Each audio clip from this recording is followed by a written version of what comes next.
এই পর্যায়ে বক্তব্য রাখছেন বাংলাদেশ শ্রমিক কল্যাণ ফেডারেশন চুয়াডাঙ্গা জেলা শাখার সংগ্রামী সভাপতি জনতা জনাব কাইয়ুমউদ্দিন হিরো। জনতা জনাব কাইয়ুমউদ্দিন হিরো।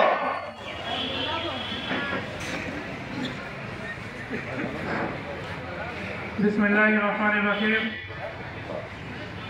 আজকের ঈদ সভা শহীদ ভাইদের নিয়ে সমাবেশ অবস্থানে উপস্থিত আছেন বাংলাদেশ শ্রমিক কল্যাণ ফেডারেশন কেন্দ্রীয় সাংগঠনিক সম্পাদক জনাব আখতারুজ্জামান ভাই, উপস্থিত আছেন বাংলাদেশ শ্রমিক কল্যাণ ফেডারেশন চুয়াডাঙ্গা জেলা শাখার প্রধান উপদেষ্টা জননেতা জনাব রুহুল আমিন ভাই, জেলা আমির বাংলাদেশ জামাত ইসলামী চুয়াডাঙ্গা জেলা, চুয়াডাঙ্গা 2 নম্বর আসনে জামাত মনোনীত এমপি পদপ্রার্থী।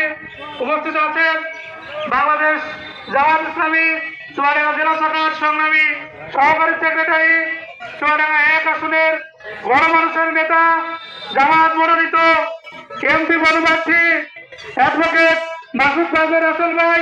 উপস্থিত আছেন জেলা আছেন। আপনাদের উদ্দেশ্যে বলতে চাই 24 অপতন পরবর্তী এই যে বাংলাদেশ থাকবে না কোনো বৈষম্য, যে বাংলাদেশে থাকবে না শ্রমিক মালিকের কোনো ছেলে নেই, ঠিক কিনা বলুন?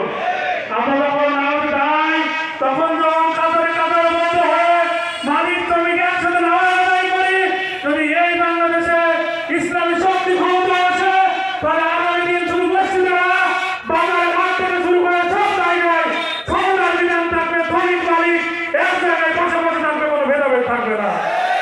কি অবস্থা?